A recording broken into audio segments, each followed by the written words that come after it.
जय हिंद दोस्तों, कैसे हो आप सब। आशा करते हैं भैया आप लोग अच्छे होंगे और आप लोगों की दुआ से हम भी अच्छे हैं। तो भैया हम लोग पढ़ रहे थे बॉटनी। क्या पढ़ रहे थे? बॉटनी, जिसमें हमने जड़, तना और पत्तियों के बारे में पढ़ चुका। अब हम लोग आज पढ़ेंगे फूल। क्या पढ़ेंगे? फूल। तीनों क्लास में वो तीनों ख़त्म हो गई। आज चौथी क्लास है। चौथी क्लास में फूल वाला चैप्टर पूरा ख़त्म हो जाएगा। तो भैया चलो स्टार्ट करते हैं। फूलों का काम क्या होता है? तो फूलों का काम होता है फलों का निर्माण करना। जैसे अमरूद हो गया, आम हो गया। अमरूद में भैया पहले फूल लगेगा, उसके बाद धीरे धीरे फल बनेगा। तो पहले भैया क्या बनेगा? फूल। फूलों से क्या होता है? फलों का निर्माण होता है। आम में होता है पहले बौरा लगेगा, उसके बाद आम का निर्माण होगा। उसी प्रकार भैया जैसे फूल है, अब फूल में कौन कौन से चीज़, कौन कौन से भाग पाए जाते हैं उसके बारे में आइए चर्चा करते हैं। सबसे पहले फूल बनने से पहले क्या बनता है? कली बनती है। क्या बनती है? कली भैया। तो इसमें क्या पाया जाएगा भैया? इसमें सारे चीज़, इसमें फूल वाले सारे चीज़ इसमें रहेंगे, पर कैसे रहेंगे? डेवलप नहीं रहेंगे। तो भैया ये है क्या है? वृंत। इसे क्या कहते हैं? वृंत कहते हैं। क्या कहते हैं? वृंत कहते हैं भैया। और इसे क्या कहते हैं? थैलमस कहते हैं। जो भैया ये वाला बना है, ये वाला भाग, इसे क्या कहते हैं? थैलेमस। थैलेमस कहते हैं। यानी फुलवा जो है भैया इसी पर आकर बैठा रहता है, इसी पर आकर रुका रहता है। और भैया हिंदी में भैया थैलेमस को कहते हैं पुष्पासन। पुष्पासन यानी पुष्प का बैठने वाला आसन। जहाँ पर ये फूल बैठेगा उसी का क्या है? आसन है। भैया कहेंगे क्या? पुष्पासन। तो आइए देखते हैं फूल। तो ये भैया क्या हो गई? जो डलिया होती है इसे कहते हैं वृंत। क्या कहते हैं? वृंत। भैया जो इस पर कली पर ऊपरी परत पाई गई है हरेर हरेर, तो ये भैया ए वाली है। क्या है ये? इसे कहते हैं बाह्य दलपुंज। क्या कहते हैं? बाह्य दलपुंज। बाह्य दलपुंज कहते हैं। इंग्लिश में कहते हैं कैलिक्स। क्या कहते हैं? कैलिक्स। उसके बाद भैया ये है थैलमस यानी पुष्पासन। उसके बाद आता है ये मेन वाला जो रंग वाला होता है पार्ट, उसे कहते हैं दलपुंज। क्या कहते हैं? दलपुंज। तो नीचे वाले कहेंगे वृंत। फिर जो हरेर हरेर उसमें से कली में से ऊपरी वाली परत निकलेगी, इसे क्या कहेंगे? बाह्य दलपुंज। इंग्लिश में कहते हैं कैलिक्स। उसके बाद ऊपर वाला ये जो है यहाँ पर जहाँ पुष्प है, इसे कहते हैं पुष्पासन। और ऊपर वाला जो रंग बिरंगी पार्ट होता है उसे कहते हैं दलपुंज। क्या कहते हैं भैया? दलपुंज। जो भैया ये वाला अगर एक पाती इसमें से निकालेंगे, इसमें से एक पार्ट ऐसे खींचेंगे, तो इसे क्या कहेंगे? तो इसे कहते हैं भैया पेटल। क्या कहते हैं? पेटल। यानी एक ठीक खींचेंगे तो क्या होगा? पेटल होगा। अगर भैया इसमें से अगर एक खींचेंगे, जो ये बाह्य दलपुंज है, इसमें से अगर एक खींचेंगे तो इसे कहते हैं सेपल। क्या कहते हैं? सेपल। अगर एक खींचेंगे तो सेपल होगा। हरेर का में से यानी बाह्य दलपुंज में से तो सेपल होगा। अगर दलपुंज में से एक निकालेंगे तो क्या होगा? पेटल होता है। आशा करते हैं आप इनके भागों के बारे में जान चुके। तो आइए आगे बढ़ते हैं। तो भैया जो ये दलपुंज होता है, इसका काम क्या होता है? जो दलपुंज होता है ये रंग बिरंगे होते हैं। कैसे होते हैं? रंग बिरंगे। ये ही कीड़े मकोड़ों को अपनी ओर आकर्षित करते हैं। क्या करते हैं? जो कीड़े मकोड़े भौरा वौरा उड़ते रहते हैं, वो भैया ये दलपुंज जो हैं यही आकर्षित करते हैं अपनी तरफ को। तो भैया जो दिन में खिलते हैं, दिन में खिलने वाले फूल कैसे होंगे भैया? कैसे होंगे? रंगीन होंगे। यानी हर अलग अलग रंग के होंगे। भैया जो दिन में खिलेंगे वो रंगीन होंगे, पर जो रतिया में खिलते हैं वो कैसे होंगे? तो भैया जो रतिया में खिलते हैं वो कैसे होंगे? सफ़ेद कलर के होंगे। जो सफ़ेद कलर के होंगे जो रतिया में खिलते हैं उनको भैया, तो भैया जो रात में खिलेंगे फूल वो कैसे होंगे? वो सफ़ेद होंगे, यानी उज्जर कलर के होंगे। तो उज्जर कलर के होंगे। अगर रतिया में भैया कलर के खिलेंगे तो सारे फूल कैसे लगेंगे? काले पड़ जाएंगे। कैसे लगेंगे? काले। तो भैया इसलिए भगवान भी दिमाग लाया कि रतिया में तो काले हो जाएंगे, तो फिर इनको एक का रंग दिया। कौन सा? सफ़ेद रंग। सफ़ेद रंग के जितने भी फूल होते हैं उनकी महक भैया सुगंध बहुत तेज होती है। क्या होती है? सुगंधिया भैया बहुत तेज होती है, लेकिन जो भैया दिना में खिलते हैं उनकी सुगंध उनकी रात वाले खिलने की तुलना में भैया कम होती है। कैसी होती है? कम होती है। जो ये भैया फूल होते हैं इसमें नर और मादा दोनों एक ही में होते हैं। कैसे होते हैं? नर और मादा दोनों एक ही फूल में होते हैं। दिन में भैया जो फूल होते हैं, फूल खिलते हैं, वो कैसे होंगे? रंगीन होंगे, वो कम सुगंधित होंगे। भैया रंगीन इसलिए होते हैं क्योंकि कीड़े मकोड़े आते हैं, आकर्षित होते हैं। रात वाले फूल होते हैं भैया वाइट यानी सफ़ेद यानी उज्जर रहेंगे, क्योंकि रातों में सारे फूल चाहे जौने रंग के होंगे सब कैसे होंगे? काले हो जाएंगे। इसलिए भगवान ने दिमाग लगाया और उसे भैया सफ़ेद रंग दिया। कैसा? सफ़ेद रंग दिया। और महक भैया ज़्यादा दी। किसकी तुलना में? दिन में खिलने वाले फूलों की तुलना में। इसीलिए देखिए रात रानी, चमेली भैया ये सब कैसे होते हैं? ये ज़्यादा महक देते हैं, इससे कीड़े मकोड़े उनकी ओर ज़्यादा आकर्षित होते हैं। तो दोस्तों आइए देखते हैं नर और मादा कैसे एक में होते हैं। तो भैया ये क्या हो गया? ये हो गया बिरिंद। क्या हो गया? बिरिंद। ये हो गया थैलमस यानी पुष्पासन। और भैया इसमें से क्या निकलेंगे? इसमें से जो ए वाला भाग होता है, ये वाला भैया ये क्या होता है? ये फीमेल का जायांग होता है। क्या होता है? फीमेल का जायांग होता है भैया। और इसमें से ऐसे भैया संरचना निकली होती है, इसे कहते हैं पुंकेसर। क्या कहते हैं? पुंकेसर। ये भैया महिला वाला यानी फीमेल वाला पार्ट है, ये है नर वाला पार्ट। इसे क्या कहते हैं? पुंकेसर कहेंगे, पुंकेसर। और भैया क्या होता है? इस ये जो है ये है परागकोश। क्या है? परागकोश।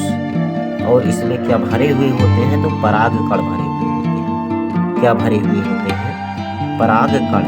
पुंकेसर भैया इसे इंग्लिश में कहते हैं फिलामेंट। क्या कहते हैं? फिलामेंट। ये कौन सा भाग है? ये नर वाला भाग है। ये परागकोश होते हैं। कोश का मतलब होता है रखने की जगह, जैसे बैंक को कहते हैं अधिकोष। क्या कहते हैं हिंदी में? अधिकोष। वैसे पराग को रखने के लिए भैया परागकोश यानी परागकण किसमें रहेंगे? तो परागकोश में रहेंगे।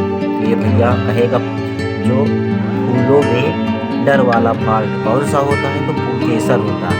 और फूलों में मादा वाला पार्ट कौन सा होता है? तो होता है जायांग। क्या होता है? जायांग। इसे कहते हैं जायांग। इंग्लिश में कहते हैं गाइनोसियम। क्या कहते हैं? गाइनोसियम। और हिंदी में इसे पुंकेसर को इंग्लिश में कहते हैं पुंकेसर को एंड्रोसियम। क्या कहते हैं? एंड्रोसियम कहेंगे। और भैया परागकोश को क्या कहेंगे इंग्लिश में? कहेंगे सब लोग कि परागकोश को क्या कहेंगे इंग्लिश में? तो कहते हैं एंथर। क्या कहते हैं? एंथर। और परागकण को क्या कहते हैं? तो पॉलिन ग्रेन कहते हैं। Pollen grain. क्या कहेंगे? Pollen grain. तो आशा करते हैं भैया आप लोग इसके बारे में पढ़ चुके, जान गए कि भैया नर वाला भाग कौन सा होता है और मादा वाला भाग कौन सा होता है। तो पिछवे में जो पाया जाएगा वो कौन सा होगा? जायांग होगा, मादा वाला भाग। और भैया जो फिलामेंट यानी पुंकेसर होंगे वो कैसे होंगे? ऐसे बढ़िया बाल की तरह खड़े रहेंगे। कैसे होंगे? बालों की तरह खड़े रहेंगे। और भैया जो जायांग होगा बीच में वैसे छोटा सा रहेगा। तो आशा करते हैं आप लोग इनके भागों के बारे में जान गए। चलो आगे बढ़ते हैं। इसके तो भैया कहेंगे 3 भाग हो गए पुंकेसर के। पुंकेसर हो गया, परागकोश हो गया, परागकण हो गया। अब जायांग में आइए देख लेते हैं कौन कौन से भाग होते हैं। तो जो सबसे ऊपर होता है इसे कहते हैं वर्तिकाग्र। क्या कहते हैं? वर्तिकाग्र। काग्र का मतलब होता है किनारा, यानी वर्तिका का किनारा। ये हो गई वर्तिका। इसका किनारा कौन सा होगा? तो सबसे ऊपर वाला भाग हुआ किनारा, इसीलिए कहते हैं वर्तिकाग्र। इसे इंग्लिश में कहेंगे स्टिग्मा। क्या कहेंगे? स्टिग्मा। और भैया पहला भाग हो गया। दूसरा होता है वर्तिका। दूसरा होता है वर्तिका, वर्तिका यानी स्टाइल, स्टाइल भैया जो बीचवा में है इसे कहते हैं स्टाइल। और भैया तीसरा होता है अंडाशय। क्या होता है? अंडाशय। अंडाशय भैया ये वाला भाग होगा, ये वाला भाग कैसा होगा? तो अंडाशय होगा, जिसे इंग्लिश में कहते हैं ओवरी। क्या कहते हैं? ओवरी। तो भैया जो नए भैया फूलों वूलों का निर्माण होगा, जो नया फल वल बनेगा वो किस में बनेगा? अंडाशय में बनेगा। इसमें अंडाशय में बनेगा। तो आशा करते हैं भैया आप लोग इसको समझ गए होंगे। चलो आगे बढ़ते हैं भैया, देखते हैं कि भैया परागण क्या होता है। क्या? पॉलिनेशन यानी परागण। तो किताबियों में तो बहुत बड़े बड़े दे होते हैं, तो आइए हम बताते हैं परागण क्या होता है। क्या? परागण। परागण का मतलब होता है भैया पराग कण का, यानी पराग कण का कहाँ तक? वर्तिकाग्र तक पहुँचने की क्रिया क्या कहलाती है? परागण कहलाती है। क्या कहलाती है? परागण। कहाँ तक भैया? पराग कण का, लिखिए आप लोग, पराग कण का कहाँ तक पहुँचना? वर्तिकाग्र। वर्तिकाग्र कहाँ है? सबसे ऊपर वाला भाग, यानी इसमें से निकल के पराग कण कहाँ जाएगा? वर्तिकाग्र तक आने की क्रिया क्या कहलाती है? परागण कहलाती है। वर्तिकाग्र तक आने की क्रिया क्या कहलाती है? तो भैया परागण कहलाती है। और किताबिया में कैसे दिए होते हैं? किताबिया भैया कैसे दिए होते हैं?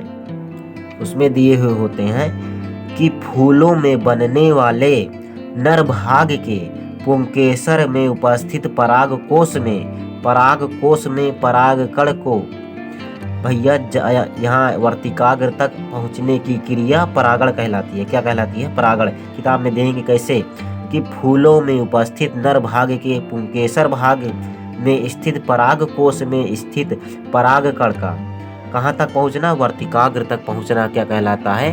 परागण। लेकिन आप लोग इतना जानते हैं तो क्या कहेंगे आप लोग? परागकण, यानी इसमें होंगे परागकोश में परागकण। परागकण का वर्तिकाग्र तक जाना क्या कहलाता है?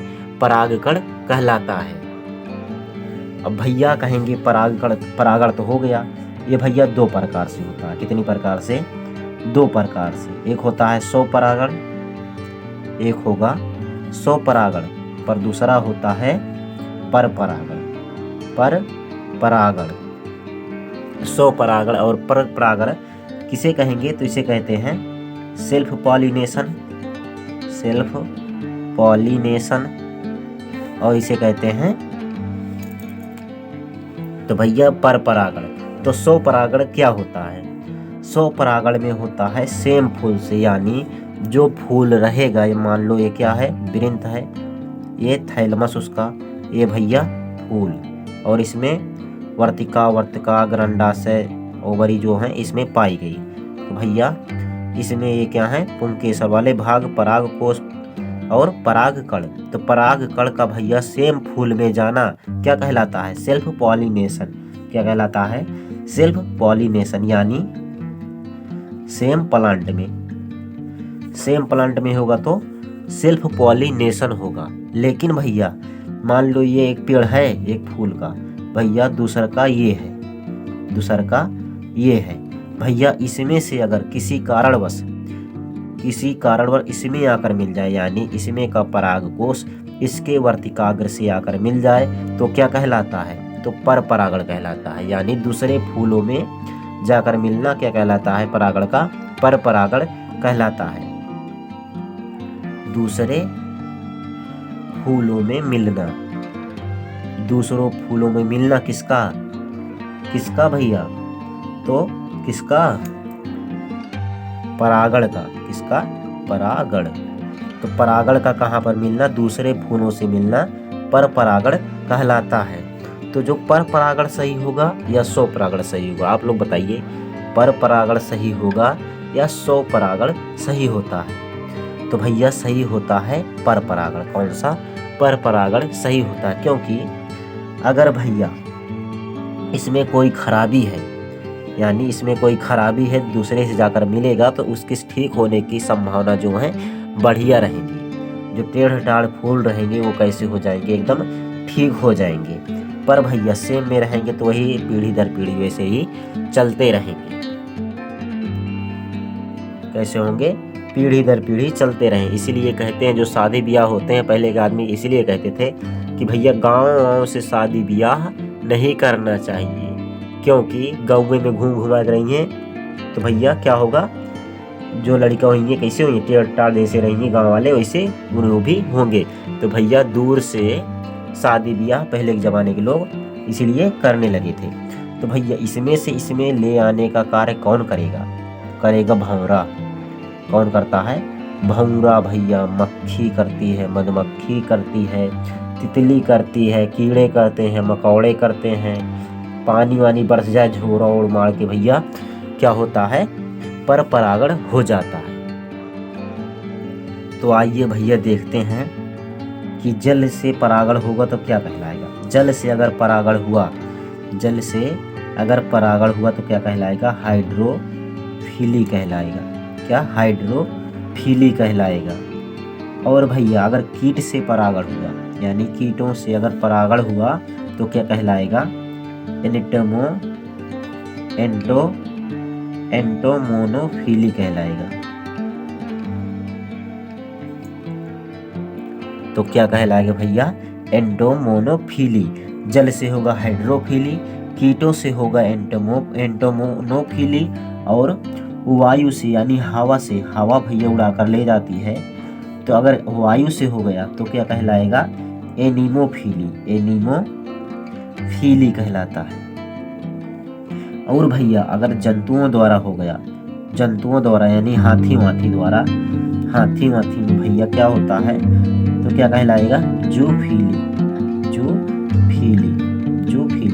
हाथियों में कैसे होगा, हाथी से। तो हाथियों में भैया होता है सबसे बड़ा फूल जो होता है रेफलेशिया का होता है। किसका, रेफलेशिया का। सबसे बड़ा यहाँ पर लिखिए आप लोग, बड़ा फूल